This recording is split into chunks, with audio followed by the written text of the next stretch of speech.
اعوذ باللہ من الشیطان اللعین الرجیم بسم اللہ الرحمن الرحیم الحمد للہ والصلاة علی اہلہا اما بعد فقال رسول اللہ صلی اللہ علیہ وآلہ وسلم یا علی انتا وشیعتک هم الفائزون یوم القیامہ۔ مومنین کرام، ناظرین گرامی قدر، امیر المومنین علیہ السلام کے ایک حقیقی شیعہ اور ایک مخلص جانثار باوفا ساتھی شہید عقیدہ جناب میثم تمار کی شخصیت کے حوالے سے آج یہ دوسرا سلسلہ گفتگو ہے۔ جناب میثم تمار ہمیشہ امیر المومنین علی ابن ابی طالب علیہ السلام کی خدمت میں حاضر رہتے تھے اور امیر المومنین علیہ السلام کے قریبی اصحاب اور بے تکلف دوستوں میں شامل تھے۔ جناب میثم رضوان اللہ تعالی علیہ کمیل بن زیاد نخی جیسے افراد کے قدم بقدم امیر المومنین علیہ السلام کے عبادت و اطاعت کے مواقع پر حاضر ہو کر حضرت کی عرفانی شبوں اور روحانی راتوں میں پروردگار سے مناجات اور راز و نیاز کے لمحات میں شریک ہوتے تھے۔ جناب میثم تمار نے بھی کبھی کبھی کوفہ کے نخلستانوں میں امام امیر المومنین علیہ السلام کی مناجات کا قریب سے مشاہدہ کیا ہے۔ جناب میثم تمار رضوان اللہ تعالی علیہ فرماتے ہیں کہ ایک رات میں امیر المومنین علیہ السلام کے ساتھ تھا۔ آپ کوفہ سے نکل کر مسجد جوفی تشریف لائے، وہاں پر 4 رکعت نماز ادا فرمائی اور نماز و تسبیح سے فارغ ہو کر آپ نے ہاتھ اٹھا کر یہ دعا پڑھی: الہی کیف ادعوک وقد عصیتک فکیف لا ادعوک وقد عرفتک وحبک فی قلبی مقین مددت الیک یدا بالذنوب مملوہ وعینا بالرجاء ممدودہ الہی انت مالک العطایا وانا اسیر الخطایا۔ کیا عظیم الشان مناجات تھی، اور امیر المومنین علیہ السلام نے کیسی مناجات تعلیم فرمائی۔ ہم جیسے گناہگار بندے رب سے کیسے دعا کریں؟ اے معبود، میں تجھے کیسے پکاروں جبکہ میں تو تیری نافرمانی کر چکا ہوں، اور میں تجھے کیسے نہ پکاروں جبکہ مجھے تیری معرفت حاصل ہے۔ اے میرے معبود، تیری محبت میرے دل میں جاگزیں ہے۔ میں نے گناہوں سے بھرے ہوئے ہاتھ تیری طرف پھیلائے اور میں نے تیرے لطف کی طرف امید بھری نگاہ اٹھائی ہے۔ اے رب، تو سب نعمتوں کا مالک ہے اور میں خطاؤں کا قیدی اور اسیر ہوں۔ پھر جناب میثم تمار فرماتے ہیں کہ آپ نے اپنا چہرہ مبارک خاک پر رکھا، اپنی پیشانی مالک کی بارگاہ میں جھکا دی اور 100 مرتبہ چہرہ خاک پر رکھ کے فرمایا: العاف العاف العاف۔ پھر سجدے سے سر اٹھایا اور پھر چل دیے۔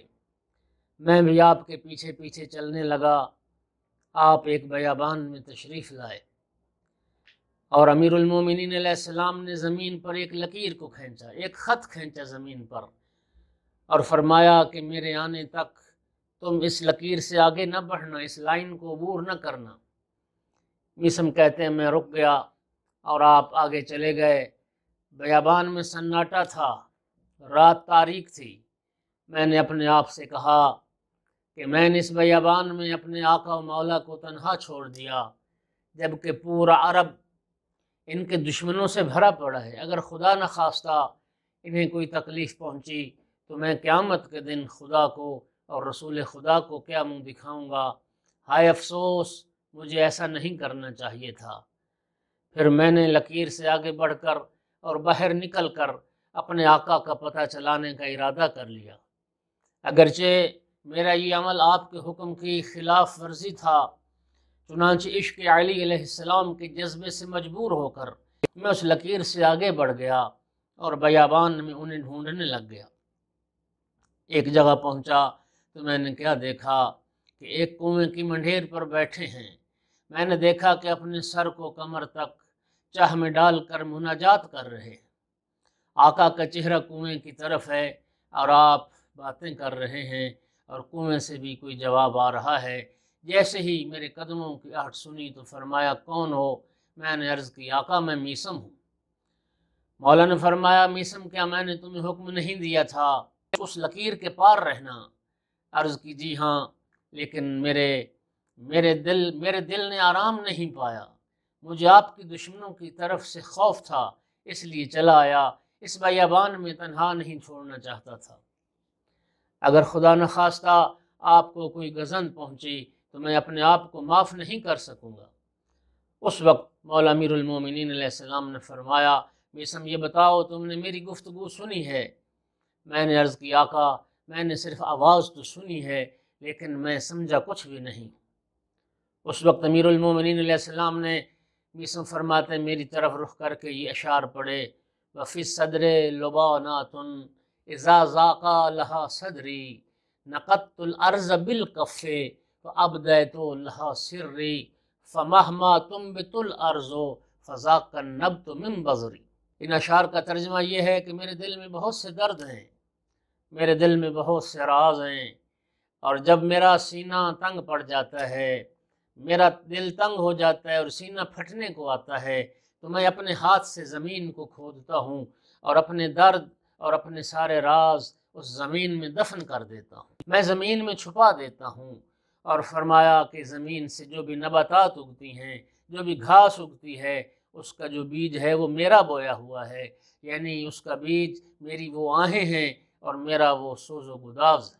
جس طرح جناب میثم تمار رضوان اللہ تعالی علیہ خود اہل بیت علیہ السلام کی خدمت میں تھے، ان کے بیٹے بھی اہل بیت علیہ السلام کے صحابی تھے۔ ایک بیٹے شعیب بن میثم امام جعفر صادق علیہ السلام کے صحابی تھے، اور انہیں ایک بیٹے سہل ابن میثم یہ امام محمد باقر علیہ السلام اور امام جعفر صادق علیہ السلام کے یہ صحابی تھے۔ امیر المومنین علیہ السلام کے زمانے کی جو جنگیں ہیں، جنگ جمل، نہروان، صفین، جناب میثم کی ان جنگوں میں شرکت کے بارے میں کوئی روایت نہیں ملتی ہے۔ مورخین نے اس سے یہ اندازہ لگایا ہے کہ جناب میثم تمار کیونکہ جناب امیر المومنین علیہ السلام کی زندگی کے اواخر میں مولا سے آشنا ہوئے، یعنی زمانہ جنگ کے بعد مولا امیر المومنین علیہ السلام کی خدمت اقدس میں پہنچے۔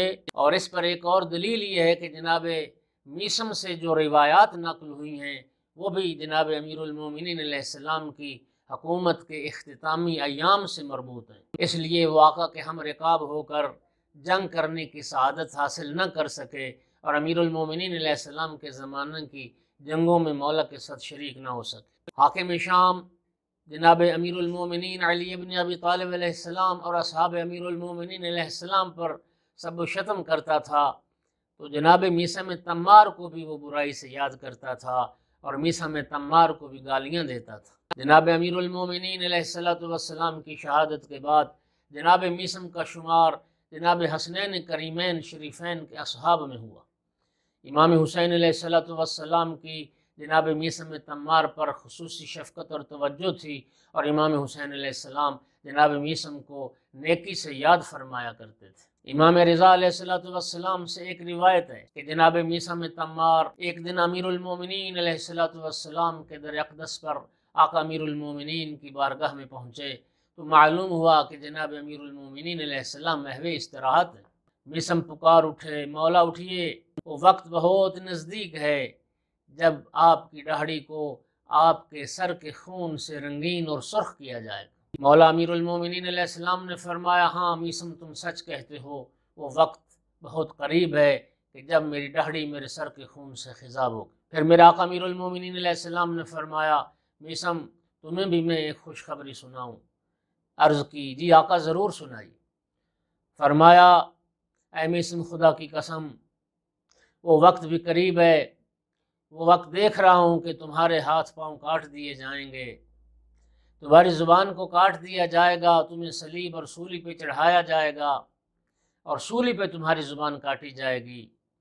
میثم نے عرض کی مولا یہ بتائیں جس دن یہ میرے ساتھ یہ ماجرا پیش آئے گا کیا اس دن میں فطرت اسلام پر اور اپنے عقیدے پر ثابت قدم ہوں گا؟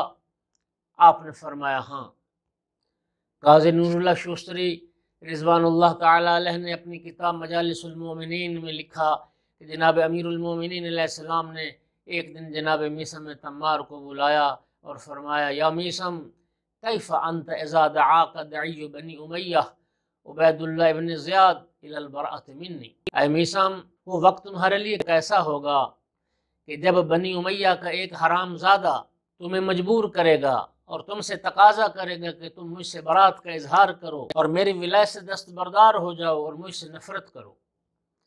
جناب میثم عرض کرنے لگے آقا میں ایسا ہرگز نہیں کروں گا۔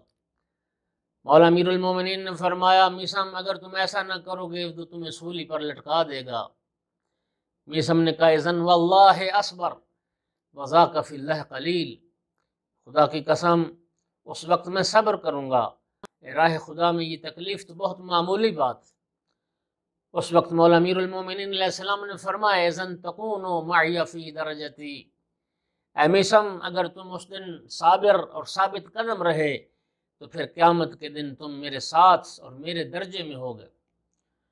مولا امیر المومنین علیہ السلام نے یہ بھی بتایا کہ میثم تمہیں میرے بعد گرفتار کیا جائے گا اور تو 10واں فرد ہوگا جنہیں عمرو ابن حریث کے گھر کے دروازے پر سولی پر لٹکایا جائے گا، خنجر سے پیٹ چاک کیا جائے گا، تیسرے دن تیرے منہ اور ناک سے خون بہنا شروع ہو جائے گا اور تیری ریش تیرے خون سے رنگین ہو جائے گی، اور اس خضاب کی انتظار کرو اور اس خضاب کے منتظر رہو۔ اور یہ بھی فرمایا اے میثم تیری جو صلیب کی لکڑی ہوگی، سولی کی جو لکڑی ہوگی وہ سب سے چھوٹی ہوگی اور نہر کے قریب ہوگی اور زمین کے قریب ہوگی۔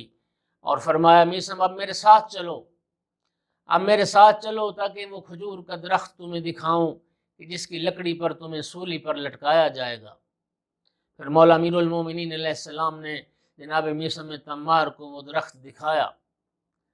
پھر روایت کہتی کہ جناب میثم تمار اس کھجور کے پاس جب بھی آتے جھاڑو دے کر اس کے نیچے مصلی بچھا کر نماز ادا کرتے تھے اور اس کھجور کے درخت کو مخاطب کر کے فرماتے بورکت من نخلۃ، تو کتنی مبارک کھجور ہے، اور پھر اپنے ہاتھ سے اس درخت پر تھپکی دے کر فرماتے تھے لک خلقت، اے کھجور میں تیرے لیے خلق ہوا ہوں، میں تیرے لیے پیدا کیا گیا ہوں، ولیغزیتی، اور تیری آبیاری میرے لیے کی گئی ہے اور تجھے میرے لیے پروان چڑھایا گیا ہے۔ آپ عمرو بن حریث کے پاس سے جب بھی گزرتے تو اس سے کہتے انی مجاورک فاحسن جواری، اے عمر میں تیرا ہمسایہ اور پڑوسی بننے والا ہوں، لہٰذا اچھی طرح سے میری ہمسایہ داری کرنا اور اچھے پڑوسی کا برتاؤ کرنا۔ عامر بن حریث کہتا ہے کیا تم ابن مسعود کا گھر خریدنا چاہتے ہو یا ابن حکیم کا گھر خریدنا چاہتے ہو؟ سبحان اللہ، مجھے بہت خوشی ہوگی کہ جب تم میرے محلے میں آؤ گے۔ اور عمرو بن حریث جناب میثم تمار کے مقصود اور مطلوب کو سمجھ نہ پایا۔ سامعین گرامی، آج کے لیے اتنا کافی، انشاءاللہ سلسلہ گفتگو آگے بڑھائیں گے۔ اگلے مرحلے میں پھر جناب میثم کے حوالے سے مزید کچھ باتیں ہوں گی۔ وآخر دعوانا ان الحمد للہ رب العالمین۔